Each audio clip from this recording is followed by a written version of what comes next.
Mga biktima sa sunog nagpuyo sa Cebu International Convention Center kung CICC grounds ni pahigayon og rally at tubangan sa Mandawi City Hall kaganina. Panawagan nila ilang kabalhinan. Si Chona Carion sa report.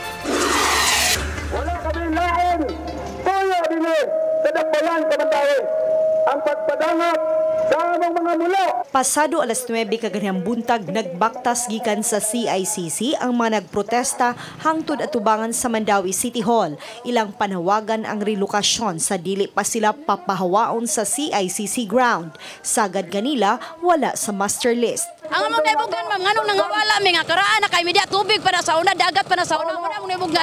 Nganong nangawala mi sa master list? Among gusto nga kami logo wa sa master list ug sa creek, among gusto yuta ug among kapuy-an. Wa na mi hindi mi magsamok-samok diri sa City Hall ug magdana sila. Mahatagan ang mga tao og kapuy-an, ma'am. Tinuod bitaw, biktima pareha mi tanan biktima sa sunog. So ikaw sir, wa ka natagbaw sa imong relocation? Ma'am, kanang relocation da walang gihapon ay pulos, ma'am. Kay ang among gunitan da undertaking ra gihapon.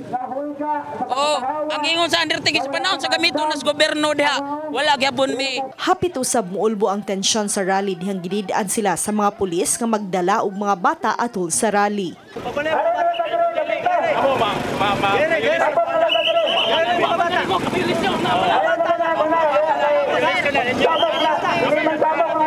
Gani 22 ka mga bata ang gi-rescue atol sa rally. Wala sila permito rally pero ato lang nang ipabayaan kay ingon na nata kato mag-tolerate sa mga gustong mo air o grievance nila sa gobyerno.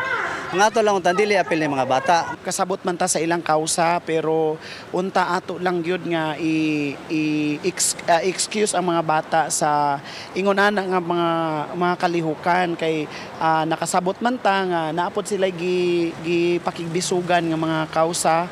Pero apan ato yung hunahunaon pod ang safety sa ato ang mga kabataan. 288 ka pamilya nga identified beneficiaries ang nagpuyo karon sa CICC compound nga gikatakdang ibalhin sa barangay Kasili. Nibaw-an na mo just recently, dili na siya mo oy fire victims ni sud lang diha nagapil-apil ba. No? So mo na nga murag dili na gyud mao ang dagan diha sa premises sa ICC. We decided to clear the area unya ilahi na to ang katong 288 nga subject for relocation. Kinahanglan ibalhin ni ang identified beneficiaries kung okay na ang tanan, permit, site development, kay gusto niya inig abot sa panahon nga mag-relocate na ta, hanay na, reblock na ang area. Samtang ang habiling pamilya, wa malakip sa master list sa Housing Urban Development Office sa Dakbayan. Nahatagan na usab sila og financial assistance. Mitanyag karon ang HUDO og CSWS og balik probinsya alang sa mga informal settlers. Naalarma ang HUDO kay sagad sa mga nagrally, dili man mga biktima sa sunog nga nagpakaron ingnon lang. Gisakyan na usab kini sa mga militanteng bundok. Atong gitagaan sila og igong higayon nga maka-avail sa tumbalik probinsya. As you can see na ang PCUP ug ang CSWS nato nitabang para matabangan sila ma-facilitate nato para sa pag-avail ana nga program sa city. Ang usapod is ato po silang gitagaan og financial assistance. Gikatakdang papahawaon na ang mga nanimuyo sa CICC karong buwana aron sugda na ang pag-ugmad sa dapit. Chona Carion, Balitang Bisdak.